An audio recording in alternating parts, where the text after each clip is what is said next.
Welcome to episode 89 of the Road is Dead podcast. I'm your host, Rob Curtis. Joined the studio today with Tim Strelecki. And out in Colorado, we have Mike Friedman. So, as most probably have noticed, we are without Leah. Took off, wasn't feeling good. So last week we didn't have Tim. This week we don't have Leah, but last week we didn't have Tim. Why, Tim? Barry Roubaix. I went to Barry Roubaix on Thursday for a little bit of pre-ride. Friday pre-ride. Saturday was the race. So I opted to skip out of last week's episode in order to familiarize myself with the roads of Western Michigan and an event that I have never done before. So big event. For those that don't know or are in this area, Barry Roubaix, huge gravel event. Yeah. Been going on for what, 10, 15 years, something like that? I think this was the 14th year, 13th or 14th year that they put it on. Really great event, really well run, great staff, great volunteers. The entire community embraces it. Law enforcement closing all the roads. I mean, you basically... you're on a course that is challenging for one, given the weather conditions, and two, that is basically, it's an open course, but policed very well. All the intersections are manned, so you don't have to brake. You can sail right through it. Traffic is halted to let the race come through. Very, very well run event. Sad to say that this is my first iteration of it, but not the last. So very, very, very good event, and didn't hurt that we had 80-degree weather. Yeah, I was going to say I did it last year, and unlike you, I said this is my first, but it's definitely my last. And I think most of that was influenced by weather. It was just too damn cold, and I was like, why am I coming out? And I didn't find the roads particularly challenging, but I think it had to do more with the fact that it had been raining so much. Yeah, everything it was still compact. cold. Everything was packed down. Yeah, you guys had near 80-degree weather and basically dust. Yeah, for 3 hours, you're basically riding in a dust cloud. So I got kind of an experience of what the professional Barry Roubaix would be like, riding in a dust cloud with riders in front of you, cars blasting by you on the side of the road and creating a big dust cloud. So it was just a really cool event, and it was really, really cool to be at the pointy end of an event like that for a while, which, I put a little blast out there on my social media, like a little race recap. And I don't know if you guys, anybody listening or watching has read it, but I equated the first hour of the event to like a bell lap of a crit for an hour, where everyone's just, changing lines, throwing elbows, cutting you off, slowing down, speeding up. And it was chaos for like the first 45 minutes to an hour, until we got into the critical sections of the course that really spread things out. And then, you found your group for the day and did what you could to either move up or drop back, depending on how you were feeling. But it was really, really cool experience for me personally to be involved in a race of that level, probably with a field of top level competitors that have been doing gravel racing for quite a while, and to actually have the fitness to run at the front for quite a while. I was going to ask, so that kind of riding and activity up in the front wasn't necessarily because of a disparity of talent or experience. It was just kind of that's the way they race. Or was it because the impression with gravel is it's a whole different mix, it's a whole different crew, and it's not necessarily the hardened criterium racers, that have 20 years of racing crits in their pocket. Is that actually a factor? Or is it more at that pointy end, everyone there knows what they're doing, they've been there, that's just how they race? I would think it's a combination of the two. I would think that, you can tell by going, who's done this before, who's done the event before, and who's raced gravel before at the front, just by the way they would position themselves going into critical sectors, how they rode in the pack. You could tell the level of experience. And then you could tell the flip side of that. You could tell that when wherever I had fallen in the group, you could tell the riders that when the terrain got rougher, you could tell who could handle their bike and who couldn't. And I fell victim to a crash early on in one of the first hard sandy sectors. Up in the top probably 15, and we entered a section going really fast, and it's hard packed and rolly and pretty bumpy and ruddy for a while, and then you start going downhill, and then it turns into a beach, like not just like your normal cross sand that's 3 inches deep. I mean, this was like 6, 7, 8 inches of soft, like almost East Coast beach sand. And 2 riders touched in front of me. They exploded, and I kind of skirted around the best I could. I clipped one of them and ultimately lost all my speed, fell over, and then the whole rest of the lot that was hauling ass through, it was just a big pile up, and then from there it was a running race. So I learned quite a bit in respect to how to position yourself better, going into critical sections like that. Which is ironic because when I pre-rode this section, I'm like, okay, this is going to be a decisive section. I know that you have to make sure you have an out, be aware of your surroundings, blah, blah, blah. And I totally did everything against what I had told myself to do. And that just happens, and you get caught up in the moment, and you're not really focusing. I wasn't really focusing on what I needed to do to get through this section clean, and I fell victim to other people's mistakes, and that's just part of racing. I mean, it happens on the road, it happens in criteriums, it happens. You put yourself mistakenly in a situation you shouldn't be in, and you either get out of it or you don't, and I didn't. But managed to get back up, get in with a good solid group, and I think there was 2 guys early on that had broke away before that section, and then there was a big strong group of us after that particular section of the course that had all you catch riders in front of you, the riders come up from behind, and then you form this huge pack that just kind of floats along. And I think we were a group of about 12 or maybe 15 guys. And then it just became a race of attrition, and a group got off later on, and then you start to outlast the guys you're with, and it was just a cool experience for me. I really enjoyed it.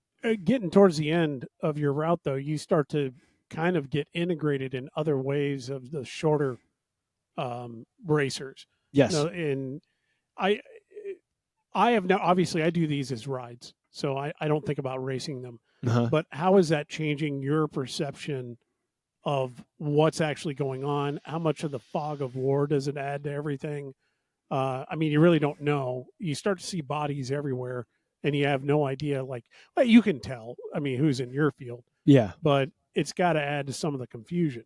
It kind of does, and like you said, you can tell who's in. Because there's a couple different distances here. There's an 18-mile distance, a 36-mile distance, a 62-mile distance, and then the big boy, which is 100 miles. They take off first. They're the first race to go off. And this year they did things a little different. The 100-mile took off at its normal time early. Then the 36 race went off, all, however, 7, 8 waves of them. And then the 62-mile went off at 11 o'clock. And then after that, the shorter 18-mile race went. So towards the later half of the 62-mile course, you integrate back in with the 36 racers. Yeah, you're like all together. And to what you were saying before, you could tell who's in the 36, who's struggling. But the hard part is there's no like identifier from the back. The number plates they give you are color coded based on the distance you do. So that's your only real telltale sign. But you can tell, who's been up in the 62 or who's in the 36 off the back. You can kind of make that up, but when you're at 55 of 64 miles, it all just kind of blends. Yeah. Yeah, for sure. So overall, good experience. You'll do it again, you said? I will absolutely do it again. I have some other gravel races I've already scheduled, which is kind of funny, Mike, and this alludes, I was thinking about you kind of on the ride home, and a little bit of a conversation we had off the air after a couple episodes ago, where we were just talking about struggling to kind of come to terms with the fact that your like competitiveness or your competitive days are waning, and how to identify next steps in life. and you had said to me that you have to reinvent yourself, right? So, whether it's outside of cycling, however, whatever you're into there, identify yourself that way. But it's kind of like I still want to be involved in a competitive nature on the bike. So I think this kind of like is a reinvention of me in a way. Yeah, and yeah. I mean, it's interesting you bring it back up, dude, because any race you go to, you're going to have competitors that some are going to be fat. I mean, maybe you win it, but some, you still have to race hard to win any bike race wherever you go, even if you're off the front by yourself, and I think just re-identifying what you enjoy about that process. And even if you're competing against yourself, there's a lot of value in that. It's not just about being the best in class at the top of the class. It's about being the best on the day, regardless of what happens, and enjoying that process. I mean, because you don't just enter a bike race without training for it, or without getting ready for it, without feeling nervous for it, and without, thinking about all the ins and outs. You have to enjoy the process of what bike racing actually is. And it is a process. Yeah. It's not just get on the line and go. Yeah. Yeah. And it's funny, I had this, my wife went with me. She's super supportive and all, for probably, I don't know, almost 30 years of my 40 years being competitive, or 25 years of being competitive. She's always been by my side, and she knows when things are good, and she knows when I'm a complete wreck. And it's funny because, and this is just me being open and honest and transparent. Like on the morning of going to the event, I was such a wreck because I didn't know, my nerves were getting to me because I'd never done a race like this before. Even though you watch them and you see them on social media, or you hear people talk about them, or you experience a very grassroots level of this type of racing, when you put yourself in an event like this that is very well known throughout our country, even maybe throughout the world, and the competition is there, it's people you don't know, your nerves start to get to you. Yeah. And they start to you think you've checked all the boxes along the way, you've done your homework, you've put in the work to get to the start line, but you just never know. And on the drive down there in the morning, I'm just I'm nervous, I got a lot of nervous energy, and I started to cry. And she's like, "What's wrong with you?" And I'm like, my nerves are all over the place. I find the older I get, and the more critical I am becoming of myself in trying to achieve some kind of result that will satisfy all the time that I put in to even be able to be competitive. And it's a very unsettling feeling for me. It makes me really emotional at times. And it happened when I did the first race of the year at Rough Road down here. It's a local gravel race. The same thing happened on the way to the start line, or the way to drive down there.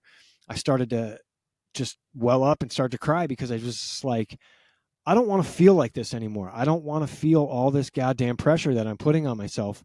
For what? To get, even if you were to win the event, it's not going to get you anywhere. It's not going to do anything for you. And it just became so emotionally draining for me,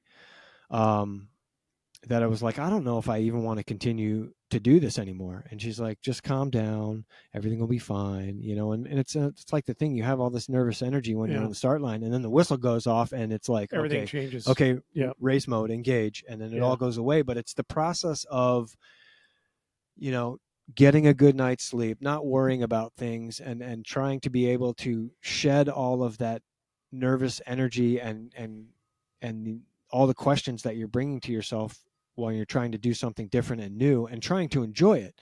But you're finding yourself back in that old hole of putting so much goddamn pressure on yourself that it's sickening. And it made me think of you for quite some time. I'm like, I get it. I'm starting to get it. Well, I commend you for being open with your emotionality. I think it's important. I think most people don't, especially guys, don't admit, the emotionality that they feel or need to express, and, it comes out in other ways if you don't express it. I do think it helps to have, when I was racing, especially later on in my career, there was always another race, there was always another event, another thing to go to. So if you have a bad race, 2 weeks later, you could be on the top of the podium or having a much better race and be in a much better headspace. But one thing for sure is finding that balance in the enjoyment of the process of doing the activity that you're there to do, right? And almost embracing it, that emotionality, and then literally just taking, a number of deep breaths to calm yourself down. Because what the reality of that is that's the adrenaline pumping through your system and getting prepared mentally and emotionally for, going through the effort, right? But at the same time, it's all just a bike race, which is supposed to be fun, right? So, it's also supposed to be a challenge, but, if you could bottle that emotionality up and breathe through that, it's good to let that energy out, but it's also wasted energy and effort that you could be applying to just relaxing and enjoying that process. I mean, the only reason you race a bike is because you love, one, competition, and two, because you like the feeling that it provides you when you're under duress and under stress and, putting your hard work on the line to see what effort and result that implicates, right? That nets you. So I said this the last time, or a couple podcasts ago, when I was talking about Milan San Remo, Barry Roubaix, and a couple other races I can reflect on, that I didn't sleep the night before. And again, that's an uncontrolled emotionality that definitely affected the outcome. I'd get through stage one and then I'd be okay. But because I would be, through the race, and I wouldn't race at my top level because I didn't sleep the night before. That is an uncontrolled emotionality that definitely affected my result. So, especially as you get older, and this goes for anybody who listens to this, the bike racing, the principle of it stays the same, but the outcome may not be the same, and you have to be okay with that. You have to embrace and enjoy the process of doing it. And frankly, that's applicable to, like, man, almost any other thing you put your, if you're passionate about something, even if you have to do work and you hate doing the work, man, just getting up and making your bed and starting the day off, numerous times I wake up and I'm like grumpy, and it's like, dude, I got to be productive. I got to do one thing that's productive to get me set in the right mode, and then just go. And this happened yesterday. This happened to me yesterday. And it's like, I have nothing to be grumpy about. Let's hit the gas. And 2 hours later, I'd already been super productive. And the whole rest of the day was super positive and way more productive than it would have been if I would have gotten stuck in that funk. So, I guess what I'm saying is when you have that emotion build up and you're on the way to the race, it's good to let the emotion out, but you have to also breathe through the emotion so you can hit reset. So when you get on that start line, you're ready to go. And it sounds like you were ready to go, right? You sounds like your form was better than you anticipated. And it sounds like you had a better time than you thought you might have had. And if you hadn't crashed, then, what would that have, played out? Yeah. No, I definitely, I left it out there. I did the best I could given the day and the circumstances. And at the end, I know when I have given it everything that I have, because I get kind of like that emotional kind of like decompression or release where you kind of like, or for me anyway, I kind of just like sob a little bit, knowing that I left it all out there, and regardless of the result, I did the best I could. And that for me is win, lose, or, win first place or last place. I did the best I could and left it out there, and it's satisfying. And it was a different feeling altogether. So it was good. Yeah. And, that emotionality it's kind of an interesting thing. It was a stage at Tour Colorado one year, and we were finishing in Breckenridge, and I can't remember the name of the roads. We were flying over Boreas Pass, and I think we were finishing up Boreas Pass and then back into town.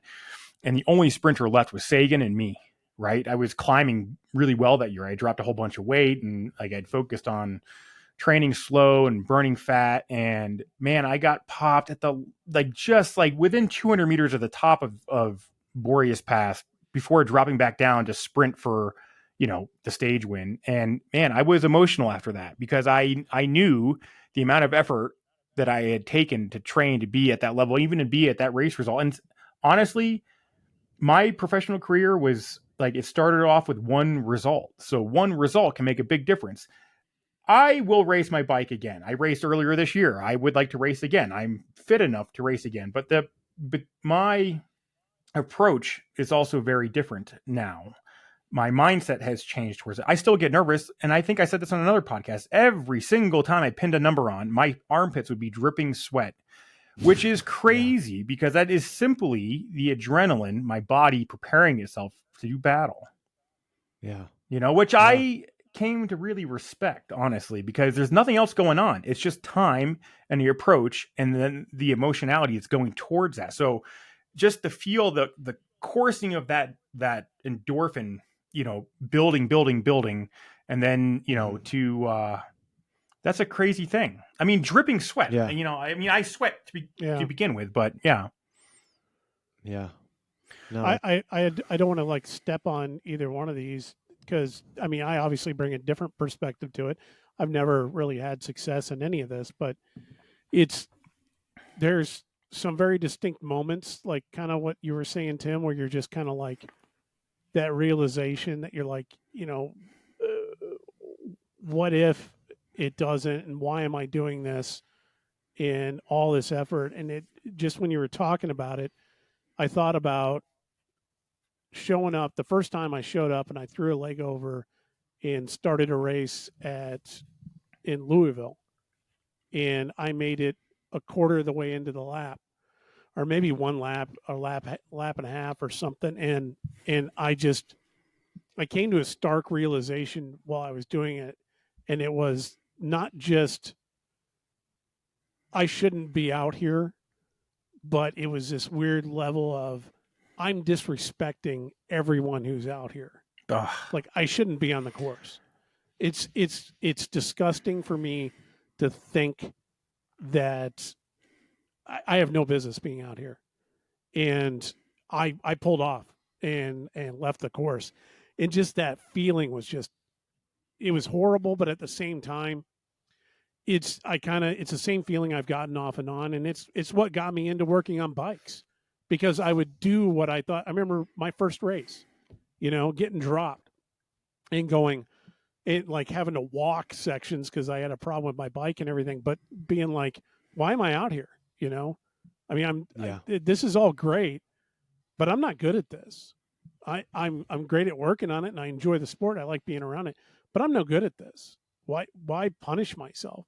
And Barry Roubaix last year, I was sitting there doing the 36. It was disgustingly cold, and I had every piece of clothing that I own on. And in the spring, I don't know if you can tell, but in the spring, I tend to have a little bit more weight on me than I do after a whole year of riding, because I take my winters off. I really do. I hate riding the trainer, and I'm not going to ride outside when it's 2 degrees.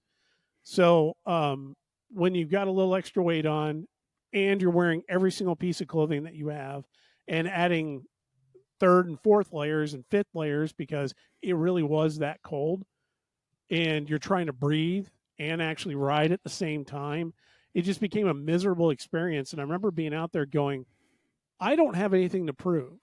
I know I'm not good at this.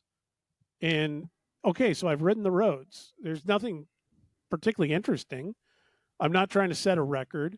I've ridden so many rides in so many places over so many years that this one isn't necessarily going to go down in my books as like a life-changing experience, other than the fact that I'm going to sit here and question. I remember thinking to myself, I have nothing to prove. I have absolutely nothing to prove. And I, at that moment, was like, if there was a SAG vehicle, I'd just get off and get in it. And I've never done that. And I think and then I started going through this whole, yeah, but it's so cold. Even if I pull off, I'm going to be miserable because the SAG guy is going to sit there for another, 40 minutes waiting for people or pulling people in, or we're driving around. I won't be getting back. I'll be getting back quicker if I just ride it out. And I started to notice I still was talking myself into just turning the pedals and getting it done. And this was beyond just the normal suffering to get through a ride. Mm-hmm. This was just like your brain just going, yeah, no, I shouldn't be here. But still getting through it. But it's that then to talk about the emotionality right before starting the race or ride or event. Leah jokes about it, but this is really true. I hate my life if I know I got a quote unquote big ride that day. In that, if we've got a group ride, even a Tuesday night group ride, all day Tuesday, I'm in a bad mood for the most part. Or I'll be like, I don't feel good. Maybe I should just skip it. I don't it looks like it's understand gonna that. rain. Yeah. Okay, and so this is kind of what I was getting to. We had a team thread a little earlier today. We're talking about motivation and stuff, and it's something that's dawned on me is that and Leah knows it, and she yells and jokes at me about it.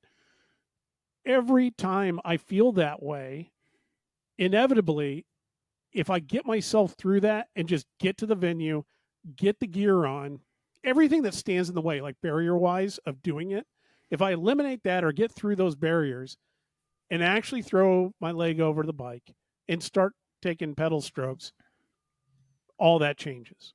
It all changes within minutes. Yeah. And all the chemicals race through your body and you feel good. Yeah. And it doesn't matter what happens. It doesn't matter if I stay with anybody. It doesn't matter if I get dropped. It doesn't matter if I have a great ride. It really doesn't matter. I still feel great afterwards. I think I'm probably the opposite on that in terms of looking forward to something to do like that.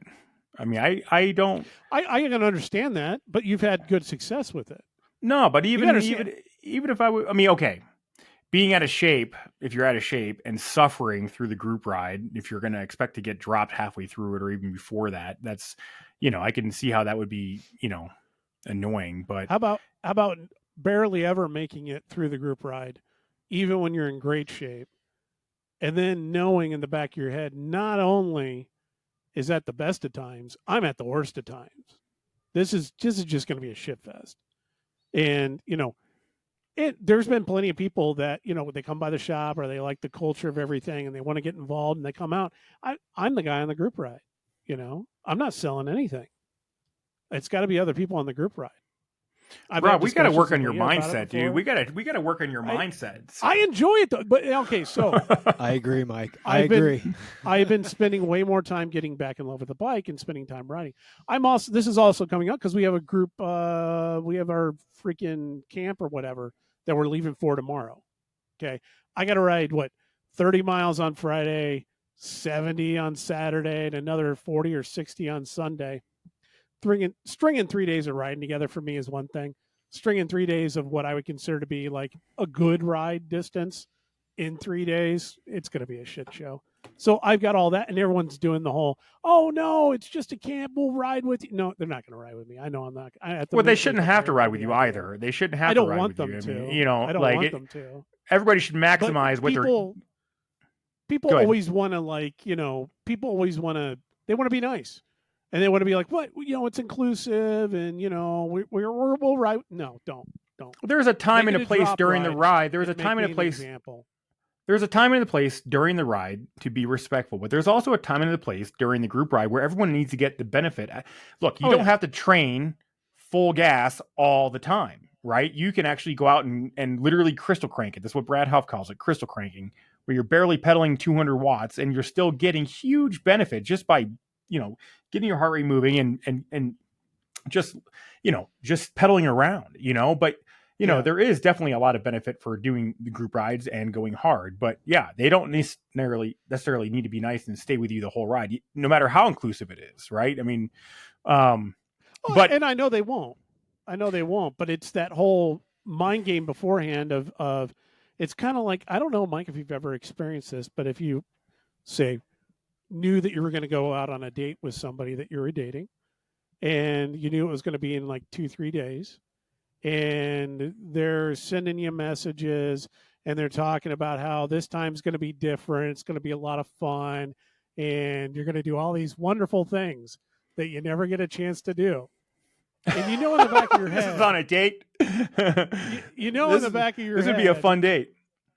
That when push comes to shove and you actually show, what the game's going to be, what's going to actually happen, but there's still a part of you that wants to dream that, well, maybe this time it'll be slightly different. Doesn't have to be, everything that we're promised, so to speak, in our head, but maybe just a little bit of it. Maybe it'll be a little bit better. And that's what drives you, I guess. Yeah. So why don't you make this camp that experience? Make it just a little bit different. I'm going out there and I'm going to have some fun, but this is that leading up. I've never actually gotten in my car and gone somewhere to ride my bike for multiple days at a time, like as a vacation, so to speak. So this is after 20, 30 years of doing this. Never. See, that's something I'm new always right there. going somewhere else to help other people, which is fine. It's what I like doing. But yeah, so I'm trying to make it a good experience from that. Now aspect. you're going there to help yourself. Sure. That's what I'm trying to think. Yeah. I like to play the mind game on it differently. I like to, think about, if I'm really struggling, okay, how do I draft perfectly? How do I, pedal more efficiently? How do I eat timely? How do I drink more? Even if I'm suffering, and then, what can I see that is uplifting out there? You see so much riding your bike. How do you create the enjoyment, even if you're physically suffering? How do you create the enjoyment? There's so many rides I've done out of shape where, it could be a team camp, even after retirement, where I go help out at a team camp. And yeah, I'm not the fastest guy anymore, but I get a lot of enjoyment out of, one, helping others, two, taking a positive take on the spin. Dude, I've got only so much time on this planet. I don't want to be miserable all the time. So I choose not to be. I choose to try to look at things positively. Yeah. It's funny you say that. I was thinking of something yesterday, and I haven't found a way to articulate it, but this may seem like an aside, but it's along those lines. Somebody that I know is posting pictures of their father and going back like their whole life, and just the father's birthday, he's in his 90s, and it was all these pictures. And I was looking at them because I know the person well. And there was this great picture of him doing a fishing, out fishing, probably in his 40s sometime. And he had this look on his face, and it made me think, God, it reminds me of when I look at pictures, because it takes you back to a very specific point in time. And you remember the sounds and what everything was like. And I can almost hear this guy, sloshing through the mud. He's got waders on, and I can't help but think, looking at the pictures of him now, if he looks at that, that's got to take him right back to that time and place. What he wouldn't give to go right back there and just be in that moment. And then it dawned on me. I was like, the reality, though, is that in that moment, whoever was taking the picture was standing there, probably going, "Hey, turn around, smile. Let me take a picture." And he's probably like, "There might be a fit. Oh, hold on. We got to get this line in. We got to do this because then we got to pack this up and get back to whatever. Are we going to go out with your parents to dinner tonight, or what are we doing with it?" There's always all those pressures, and it's cliche to say that we don't enjoy the time that we have when we're in it, but it really made me think. If in 20 years I'm sitting here going, God, what I wouldn't give to be back in that moment, but then realizing that in that moment right now, all I'm doing is thinking about all the other crap I got to do, and I'm not appreciating it. Right. Yeah, it's that whole mindset of it actually being in the moment and enjoying the experience. To your point, there's only a finite amount of time. Yep. And so I've kind of been resolving to be like, take the moment. Don't do any. I mean, it's cliche, seize the moment, live in the moment, all this kind of stuff. But to really spend my time acknowledging the small stuff, not losing track of the small stuff to the best of my ability, but not letting it paralyze me. Yeah, I mean, we're talking about a couple different things here with, appreciating your time. But one thing that I have always found, especially with cycling, is I like being completely fucked. I like the feeling of the pain. I like that too. I like yeah, well, who doesn't?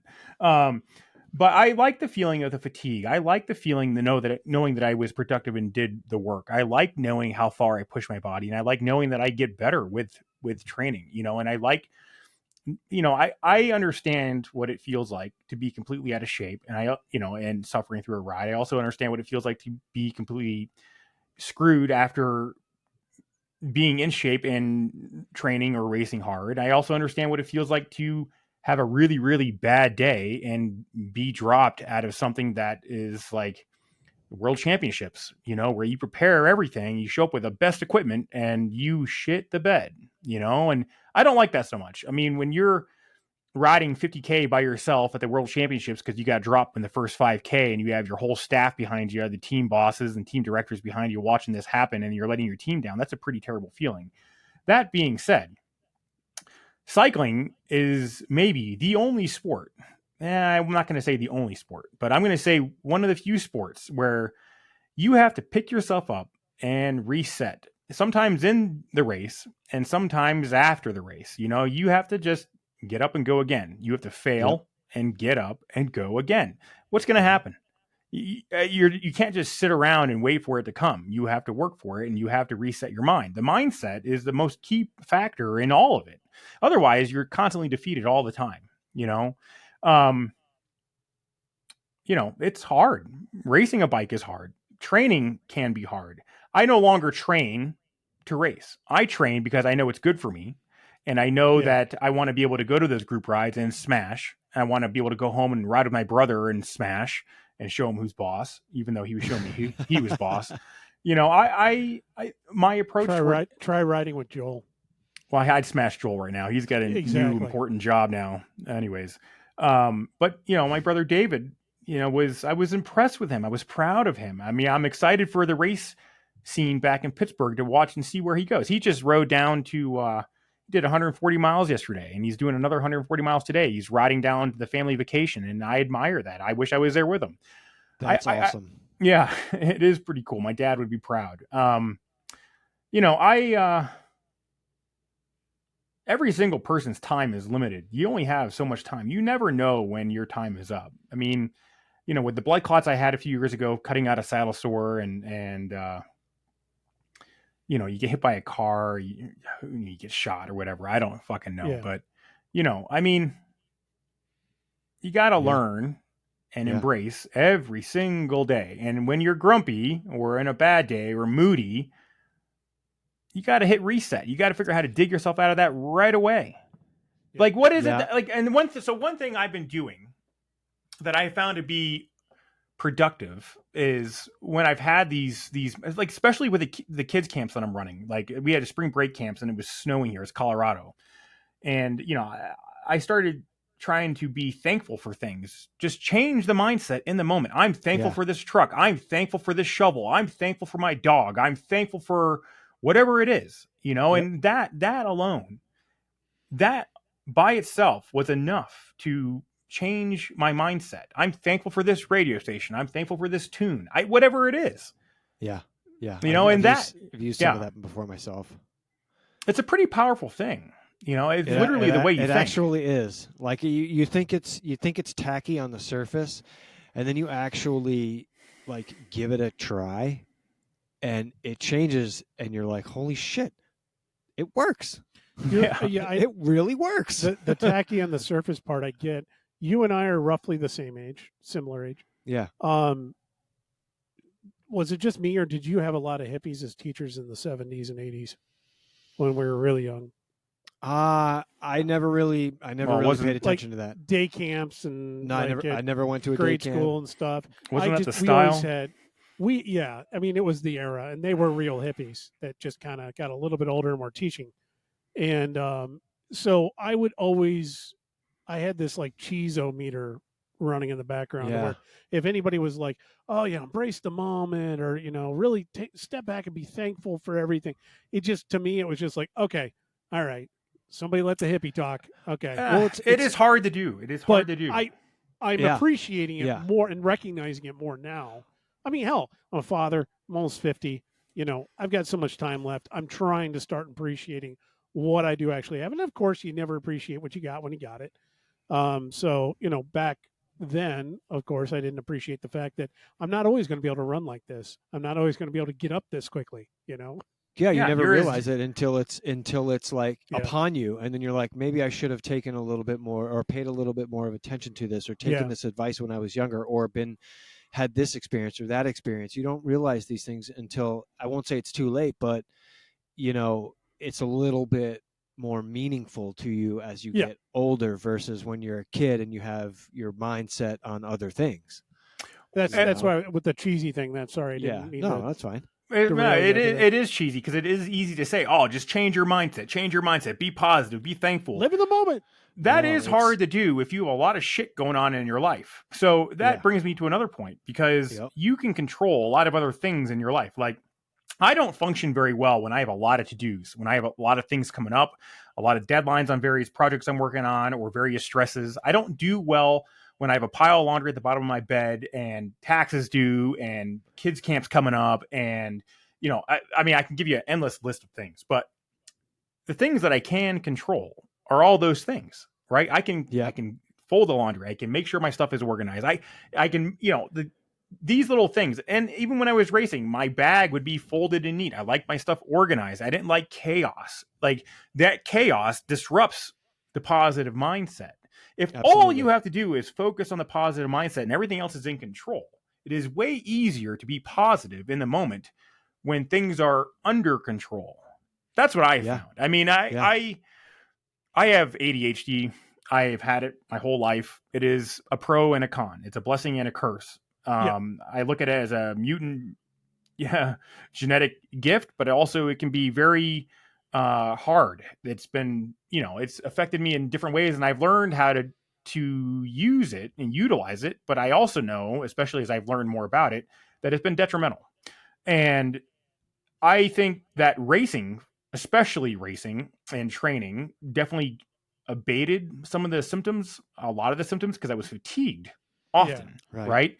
But as I stopped racing, I noticed this more and more and more affecting my life in a negative way. So what are the things I could control? You know, when I was done racing, I did not have my finances in order. I didn't understand, you know, simple things that, and that's just one example, but like I made a lot of changes because I can control those aspects to make me feel like I'm in control, you know, and it allows me to function on a higher, more positive, beneficial plane, elevated plane than I would be if I let that affect me. It's just an excuse, right? So, I mean, that mindset, as easy as it is in the moment, you know, what else can you improve within your life to make that mindset an easier switch?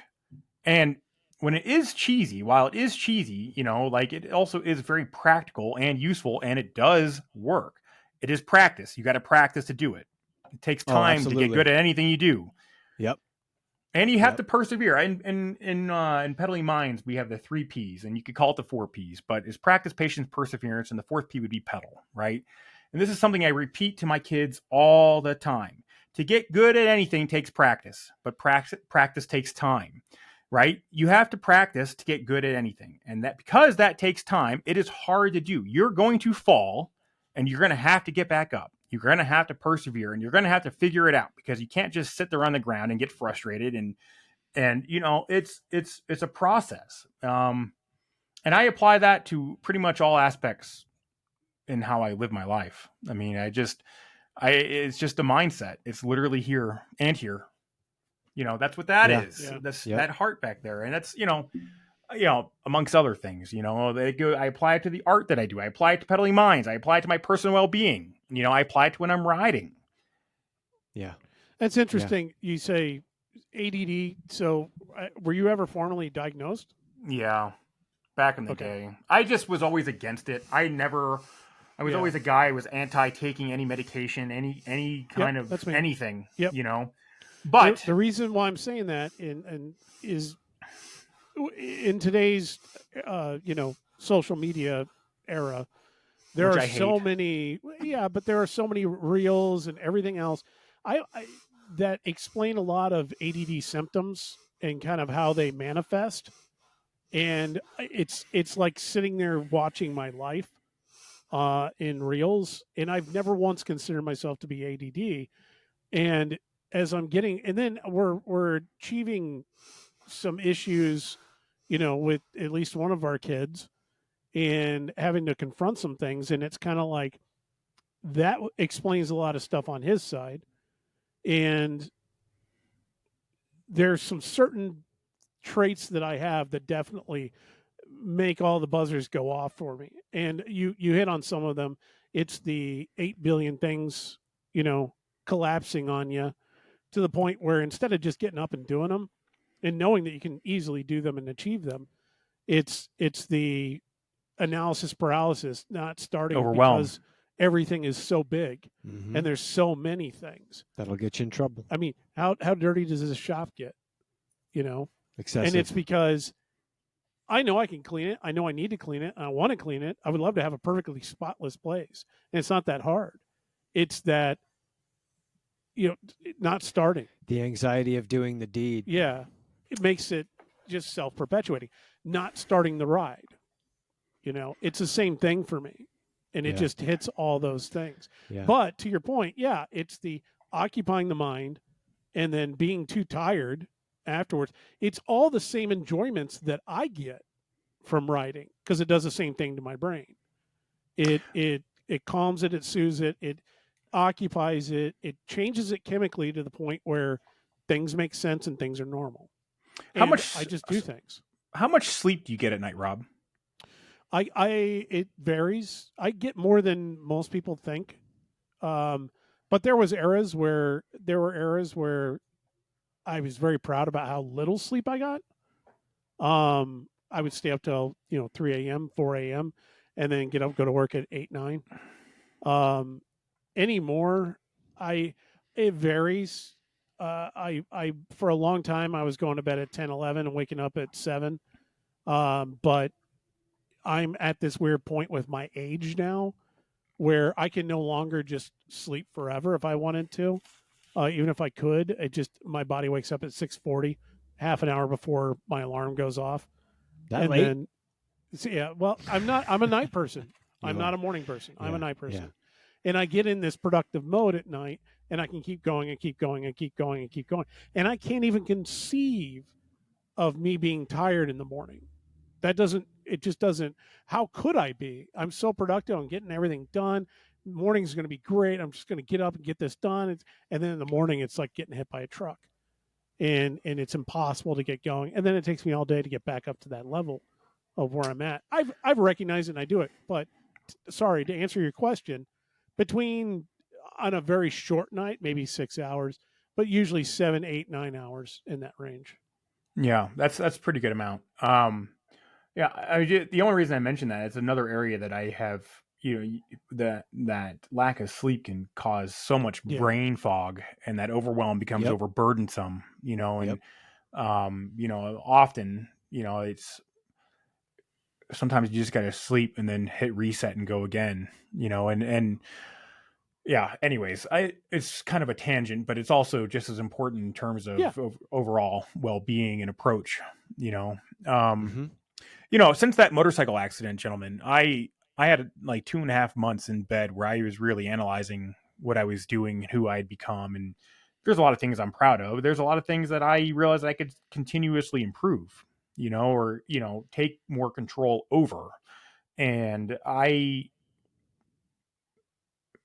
those changes have been good for me, and it gave me a sense of control over a variety of different scenarios that, I just didn't like the way it made me feel, frankly, but that has led to other things, right? That have made me better and made me better and made me better. And it's just an incremental, each ladder rung, each stair step that you go up, you're constantly improving. And again, it comes back down to time. I don't want to get to the end of my life, whenever that's going to be, and you're always going to have regrets. There's no way to get through your life not to have regrets, but I want to know that I tried my hardest. I want to know that I gave my all. I like following my heart and doing what I want to do, and to the best of my ability. That's my competition now, right? I mean, I'm not always my best. I'm not always going to be the best. I'm going to have off days, but that's when you hit reset and go again. And that, again, comes back to the bike, because I learned that over and over and over and over through the years of training and racing, through all the different years that I did it, from being a junior at 12 years old to being a professional at 32 or whenever I retired, yeah, that was an interesting process, though, coming out of that and then not knowing who the fuck I was anymore. Literally within, like, announcing you're going to retire to your team or whoever, and then looking in the mirror saying, who am I now? That's that's crazy that you say that, because that for me, and I didn't ever live anywhere near your level, but I've been competitive in some form of cycling or competition for 41 years now. Um, I have that fear every single day. And it's like the clock is ticking louder and louder. And when I decide to throw my cleats up and no longer ride competitively, I'm scared to death. You know? This is, dude, this is exactly why I was saying you've got to find something that reinvents your Right. identity that you can grasp and hold on to and put passion behind. It's all it is. Yeah, no, Is and I fully agree, and that's why I mentioned earlier about you know, this whole gravel experience that I just had. It's kind of a way for me to enjoy everything, like start to enjoy everything, where everything doesn't have to be about being competitive and trying to achieve numbers in training and try to do all this to create some kind of result that really at the end of the day means nothing.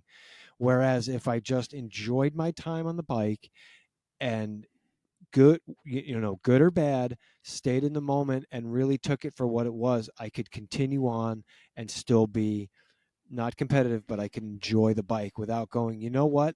I'm done being a competitor. I don't want anything to do with bikes and just being all or nothing. And I don't want that. Yeah. So this whole kind of like experience with Barry Roubaix that I had last weekend has kind of opened that door a lot further than it has been in weeks, months, or years prior. It's another way for me to, you know, quote unquote, reinvent myself to where I can be happy with who I have been in the past as a bike, as a competitor and a bike racer, but who I can enjoy to be as I get into, you know, my 50s and 60s, and I can go out and ride and still and have fun without feeling like it needs to be uh, some kind of competition, you know? Yeah. And it's a hard obstacle to overcome, and everybody goes through it to an extent. Um, I'm in this lucky seat that I'm able to watch a lot of people go through that and see it over the years, and it articulates itself in a bunch of different ways. One of them I would call up once again your brother Joel, Mike. It's the cat two and done syndrome of where you would see it time and time and time again, where somebody would just rocket through the ranks and get to a cat two level with almost little to no work. And then when you go, hey, in order to stay here or to get better, now you got to focus. Now you got to do this. Now you got to do that. And watching them do the math on that and realizing that their life, it's just not what they want for their life. And then they go through that process of, well, I worked hard to get up here and now I'm not competitive. And you know what? And then they just evaporate. And it's because if they're not competitive, they don't want to be a part of it. They don't want to be in it anymore, almost because it feels like a shortcoming or a failing. Leah's talked about it many times where she's like, you know what, Rob, I'm not like you. I've had a lot of success and I can't see myself doing this if I'm not having that success.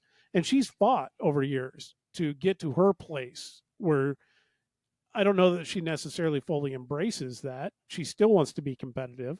She still wants to do things like that. But to watch that process develop. Yeah, I mean, what you're talking about is some capacity of growth. I mean, retirement and coming, Yeah, whatever, aging. or choice, even like in Joel's case, my brother's case. I think he, you know, had a girlfriend, was going to be getting married, was going to have a family, and let's face it, when you get to the cat 2, cat 1, everybody's level is, the tide is way higher. Every ship is Yeah. raised, and um I think Frank Cundiff said that. I really like that quote. Actually, I've been using that quite a bit. Rising tide lifts all ships. Yeah. And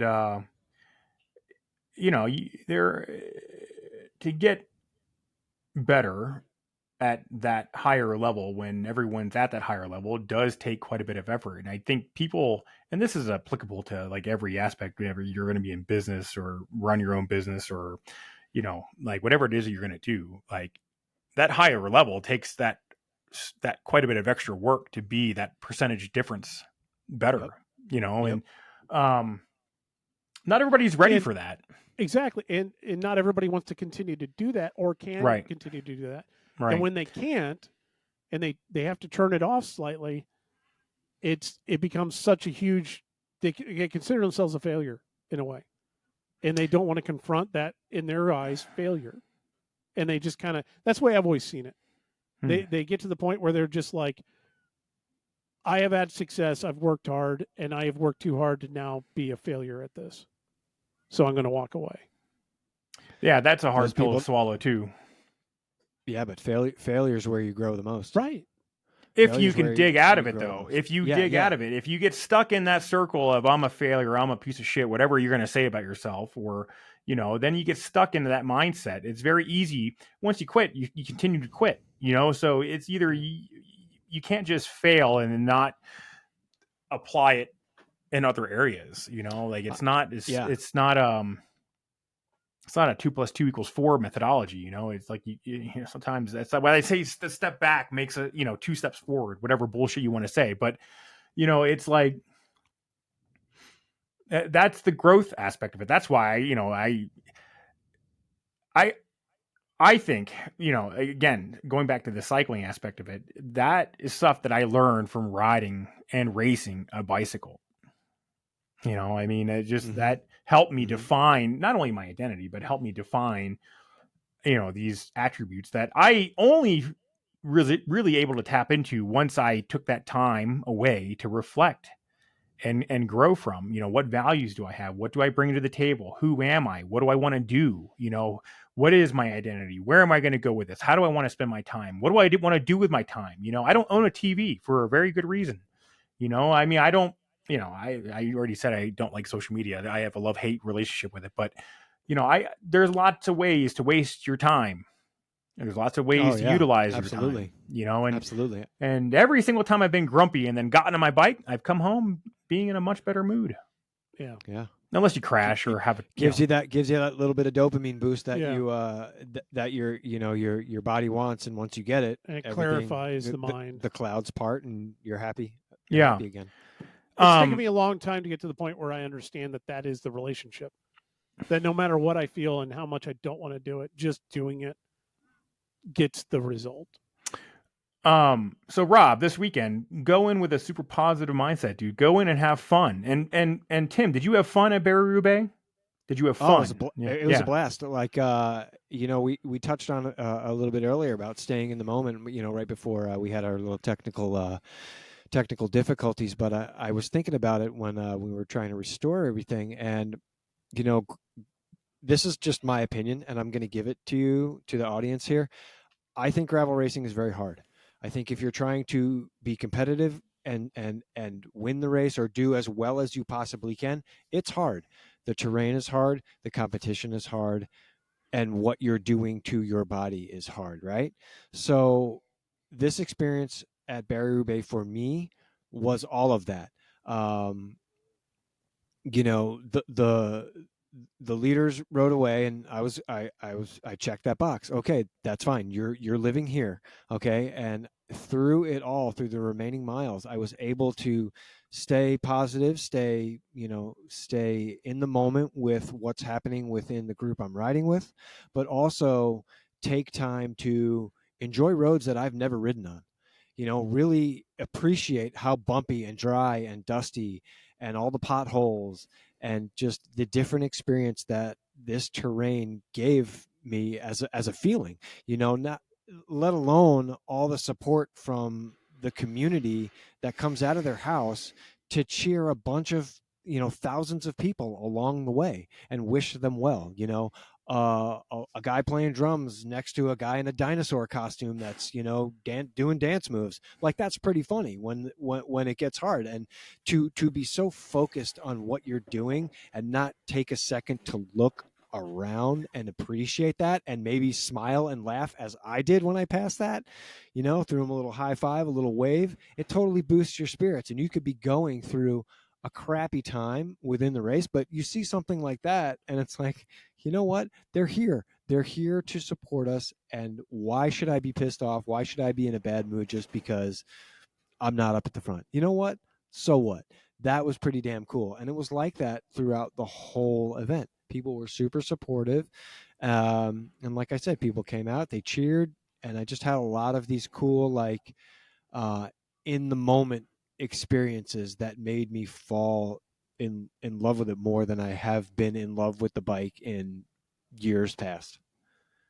Yeah, that's You know, important. Yeah. yeah, absolutely. Because, you just, mountain bike season's here. Okay, I got to do this. Yeah, cyclocross Yeah. season's here. Oh, I got to do this. Road season's here. I got to do this. And it becomes mundane and boring and hard to, like, stay motivated when it's all coming out of your pocket and there's no one at the end of the day to massage your legs, or a scientist or a nutritionist to tell you what to eat, and you're getting a paycheck for this, and it's hard to, keep that motivation going. But if you can find a new way to kind of do something you already love and find a way to really enjoy it, even if it's not going the way you want it to go in the moment, that's what it's all about. And I'm slowly starting to understand that, and it's making my time on the bike more enjoyable for me. Well, there you go, dude. Remember that when you were starting to get that emotionality response, what Yeah, you're there for, absolutely. to do, what you're trying to do, what you're going to, have fun doing and look forward to. Yeah, I fully understand that now. This has been a pretty interesting conversation. I've enjoyed this conversation. But we should definitely talk about some of the other races that have happened, and I know we're getting time here. We're running a little long. We were going to shoot for like a half an hour, but we've doubled that at this point. So no, let's do it. We're good. Let's dive into it. What other race? We were going to hit the NCL. Yes. Yeah. And then I wanted to talk about Redlands too, and absolutely. Right. Talk about Redlands. Let's do the 2 seconds on the NCL, because I don't think we have to rehash what. All right. To your point, everyone has rehashed. I got it. Mike, your opinion. Go ahead. On the NCL thing? Yes. I think it was cool to see the race format happen. I mean, they said they were going to do it. They did their first event. They had pretty good, they had the drone out there. I like the fact that they're using technology. Like you've seen this more recently, where they're using drones to get footage. We saw it at the World Cross Championships and a few other races, but NCL was using a drone operator to capture the race looks like from above. And I think that's pretty cool use of the technology, because it's there, and the drone pilots have the ability to follow the races at a high level, which I think is super cool. I personally don't know the full format. I do know that people can take a break and step out, and sub in, and that there are sprints every lap or every other lap. So the race dynamic is every lap. So the race dynamic is interesting. What I do think that I noticed specifically was that the Denver Disruptors, the team, kicked the crap out of all the other teams there. So I think, again, it'll be interesting to see how those other teams respond to that. I mean, they must have known that they got the shit kicked out of them by the Denver Disruptors, and those guys showed up with their A game. I mean, I was looking at some of their other results, at some of their other races and photos of those guys, and they all look super fit. They all look happy. They all look motivated. And there's some pretty good names on that team. So I think that the other NCL teams have their competition, or have their work cut out for them. Honestly, I think they're going to be a tough team to beat. And then additionally, seeing the Denver Disruptors go from the NCL thing over to Redlands and continue that was also cool to see, and to that point as well, and talking about other races that come up, those NCL teams have 3 other events to aim for. They have Washington and Denver, and then they have what's the other one that they have to go to? Chicago? Is it Baltimore? I don't remember. I don't know. Anyways, I'm bad. Sorry about that. Yeah. I think it's cool to have something to look forward to. And there's a huge prize purse, and they're all being paid reasonably well. So as far as bike racing goes, it remains to be determined if it's going to change cycling. And, but the bottom line is it was a bike race, and it looked like it was fun, and it looked like it was hard. Every review that I read said it was pretty hard. And that's enough for me to say that it was a super cool event, honestly. Anyone who's putting on bike races and bringing people in and paying those riders to do that, and bringing in fans, is A+ in my book. Yeah, I mean, I took the time out to watch it midweek last week, and I was like, all right, let me let me see what this is all about. So I turned it on, and you know, when something is intriguing, you know, you slowly find yourself watching it longer and longer and longer and longer. And you know, I fast forwarded through a lot of the build up in the program, Yeah. a lot of the hoopla, and trying to discuss what it's all about and all that. And I just wanted to see like the race format. To me, on the surface, it didn't really appear to be different than any other real crit that I've ever been associated with myself or watched in another program. I did like the fact that I did not know there was subs. I thought that was pretty cool. When I found that, I was like, that's an interesting concept. I'd like to see how they utilize that. So the fact that that was in there was a different dynamic that I liked. But it had the overall feel of, okay, there's going to be some sprints for some preems. Then a group's going to get away, which in the women's race it did, and then they're going to be brought back with a lap to go, and then it's going to finish out like it usually does. And it kind of had that flavor to me.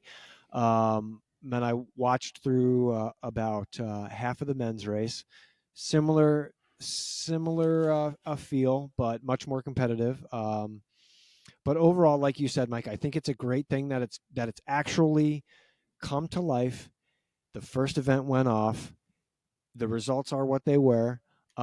Like you said, again, the other teams have their homework to do. And I do think it's a good thing going forward. I'd like to see how the other events shake out. But, you know, I think they're under the assumption that they have to iron the kinks out, right? Even the commentators knew there would be hiccups, and I'm sure they're addressing those, and they'll move forward, and the next NCL event will be that much better. I mean, you got to go through the bumps to iron everything out to make it what you envision it to be before it comes to fruition, right? Was the Miami public really enthused that it shut down their main drag for however many hours? I don't know. I didn't really get that vibe from looking at the community and the onlookers, and how much of them weren't in the cycling community as opposed to the normal community. But you know, it's there. It's an event. It happened in a major city, on a major avenue. What I would like to think was maybe prime time portion of the day. So that's pretty cool. We'll see where it goes, but it wasn't. I won't say it was boring. That's for sure. I certainly was texting Robin like, "Hey, you might want to check this NCL thing out. I think you'd enjoy it." I picked it up. I watched it on Saturday while I was compiling the last podcast, and yeah, a lot of the same of what you guys are saying. It's different. I like that it's different. I think that they got some things to figure out. It's not. I don't know if you guys have ever done this, but when you ever try to I've put together omniums, and I've tried to do omnium scoring, which I know you have a bone to pick with me about. Still waiting for my leader's jersey.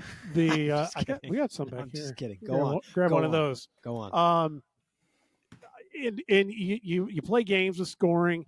You put in rules. You throw in stuff, and you have this in your head. You're imagining these scenarios that are going to make everything just so gripping. And then you inevitably, within the first race or two, you realize that there was something fundamental about the scoring that made it pointless. All the games that you threw in there, pointless for the vast majority of the people racing. And in this specific example, it would be the fact that people were able to accumulate so many points so quickly that it really kind of negated the need to watch the rest of it. And instead of being able to combine the men's and women's points to make it even more interesting, the only thing that really happened was the very strong women's team ran a lot of points up, and then the very strong men's team just starts to add to it. And very quickly, it's easy to see that everyone else is just kind of along for the ride. I mean, by scoring purposes, it was a blowout, right? Blowout, complete blowout.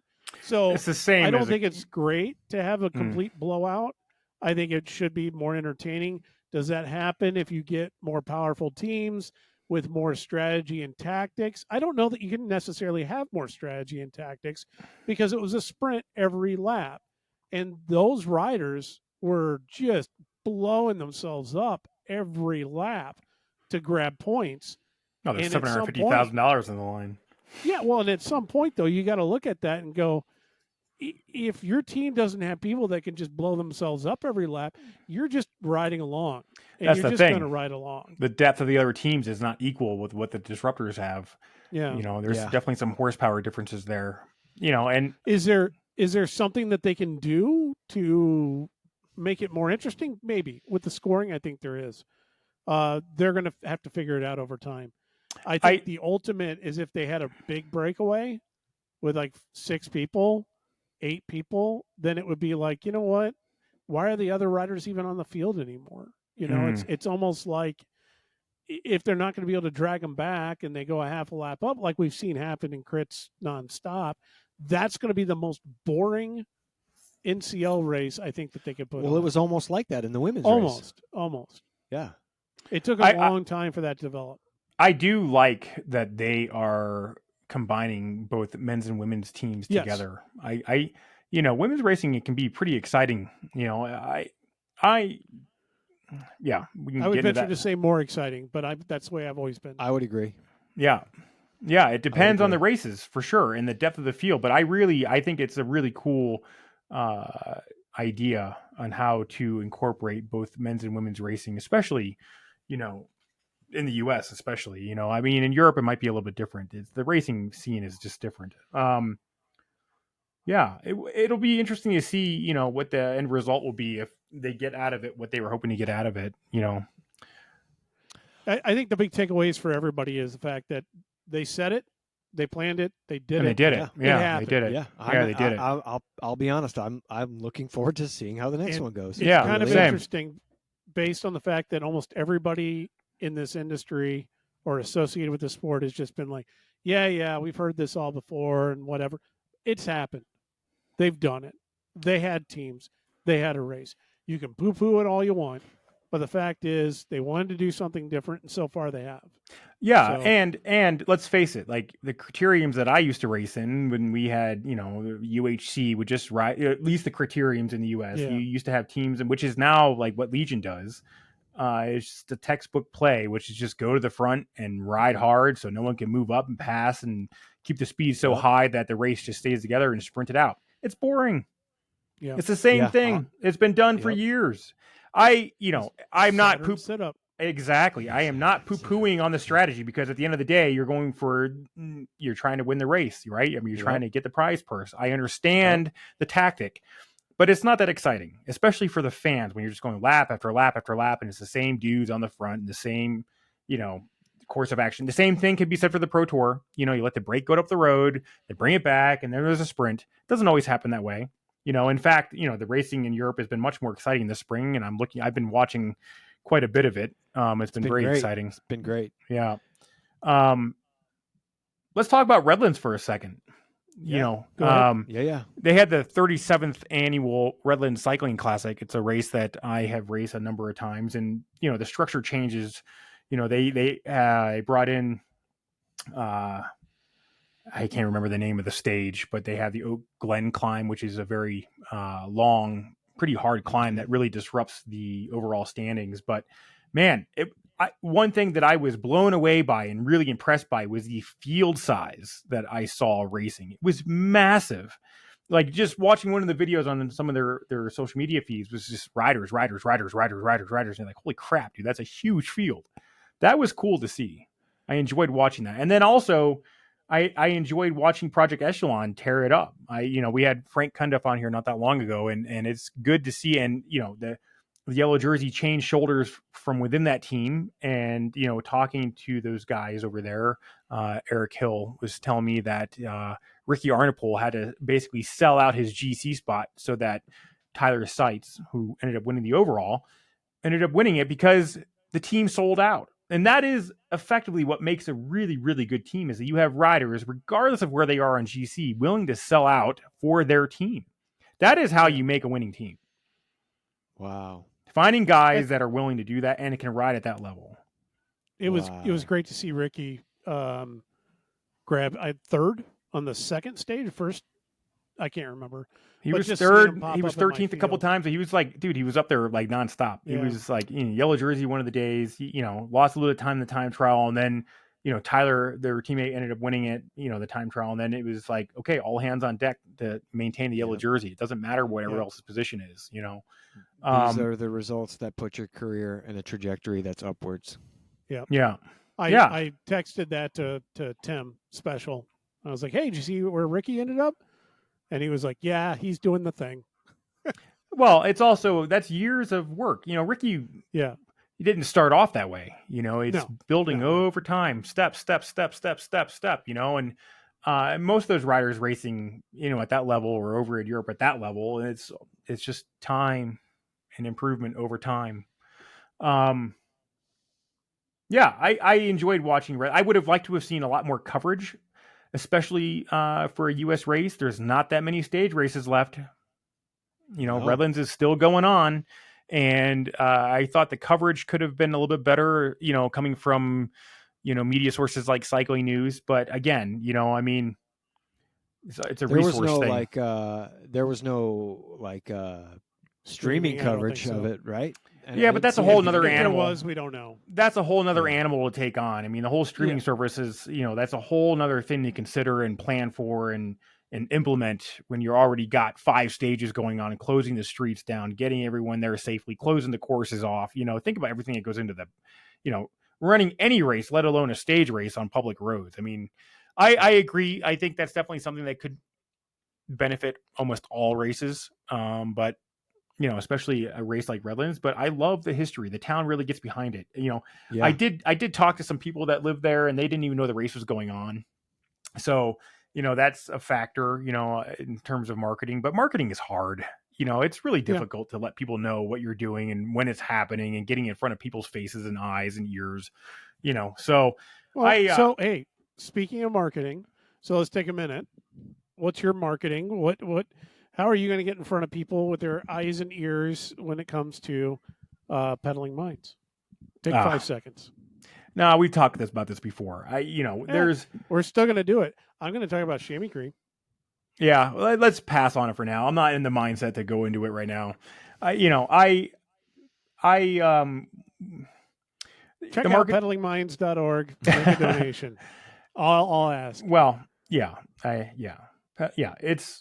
I put my heart into teaching people. People don't realize how big of a problem it is that, or how many people don't know how to ride a bicycle.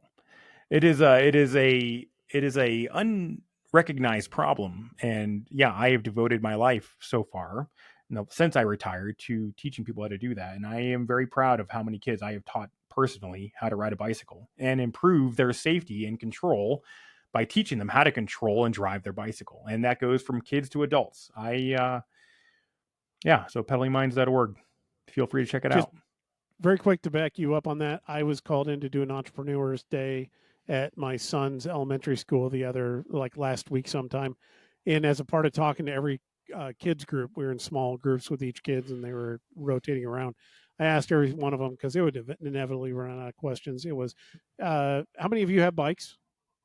And I started actually for the first time seeing not all the hands go up, which was strange for me. And then I was like, how many of you know how to ride them at least a few times a year or something? And the number of kids that raised their hands for that was a lot lower than I was comfortable with. Yeah, it's an exponential problem. It really is. Yeah, I have a funny story back at the career I used to have. I was partners with a guy, and we were in our early 40s, right? And we had a good relationship, and we would always talk. And he'd be like, I tell him all about my bike races, and he would ask, and we were in tune with each other's personal lives because we spent a lot of time together out on the road doing what we did. And he told me one day that he didn't know how to ride a bike. And he was in his 40s. And I'm like, what do you mean you don't know how to ride a bike? He's like, I don't know how to ride a bike. I'm like, are you kidding me?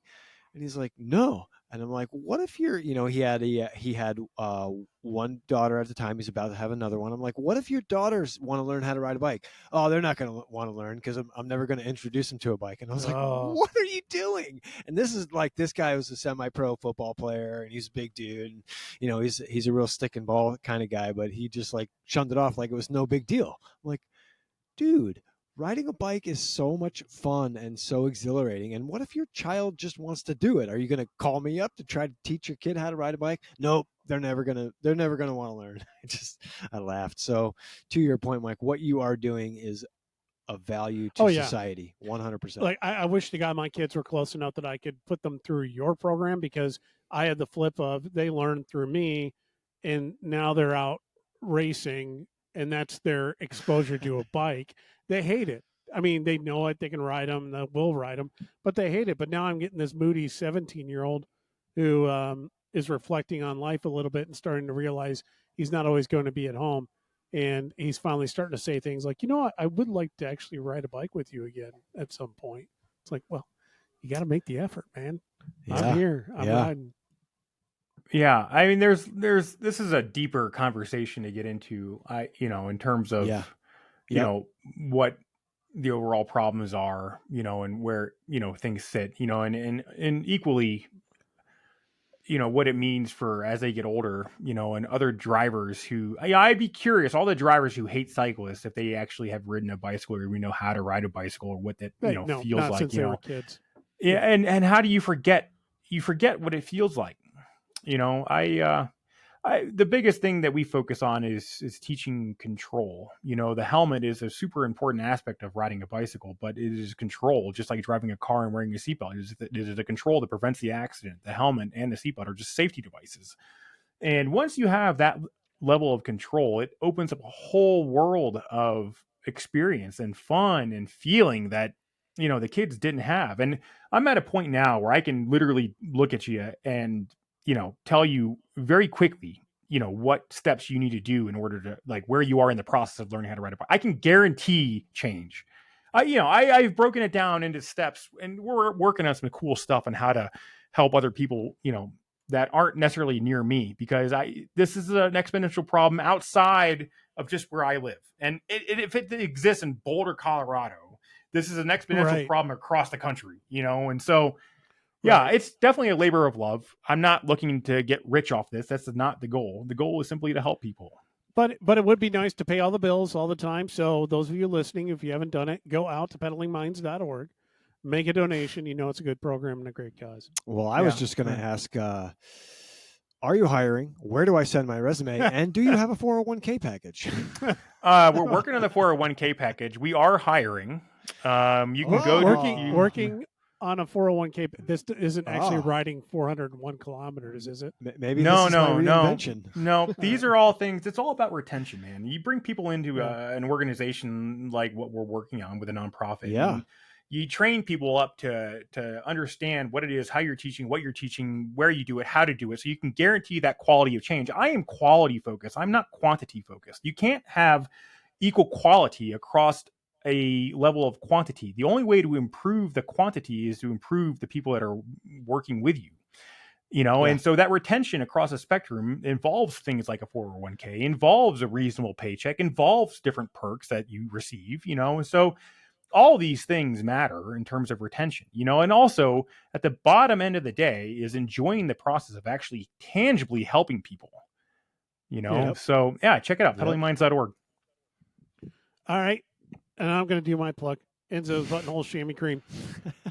It makes, even if when things get rough, it can help make it a little bit smoother.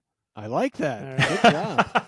Good job, Rob. How long have you been working on that? That was a split second. That's a good one, dude. Yeah. I do have to say, the social medias, I got like 120 accounts.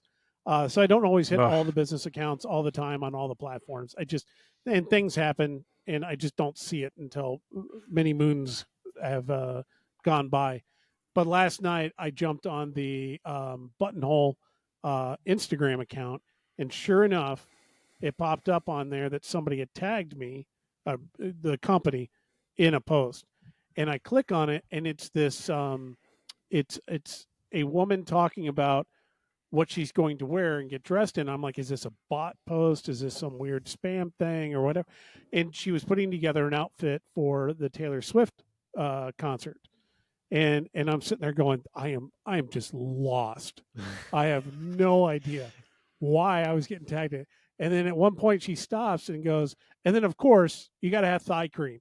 and it was this cream that's made to help for thigh rub when you're, walking long distances and everything else like that. And somebody had commented underneath, I just use Enzo's buttonhole chamois cream as my thigh cream when I have to walk long distances and my thighs are going to get irritated. So just another use to add to the repertoire. And I hate to admit it, but I have used it on long and hot days when I'm out at the Intelligentsia Cup or Super Week or what have you, so Little dab will do you. all sorts of uses and new ones every day. When the going gets rough, I'll smooth it out a little bit. I've already lost that. No, we'll work on it. We'll work on it. So anyway, well, not to keep going. Also, want a quick thanks to David Hart. I know you're listening. Send a little bit of love our way so that we can get some stickers out to him. We're getting some good comments on things. If I haven't shared them with all you guys, I'll share them later. But as always, it does matter. Like, share, comment. The comments are the big thing. If you can send us some comments, it helps us, stay motivated for wanting to do this and keep it going. So if you got something out of today, drop us a line, roadisdead@gmail.org or gmail.com. Sorry. Or, leave a comment on the episode, YouTube, or on whatever podcast thing that you're listening to. Yeah. So outside of that, without further ado, I just got a text from Ryan Hanley. I know you're listening, so I got your text. I just haven't had a chance to read it. Without further ado, thanks for joining us, and enjoy the ride. Talk to you later.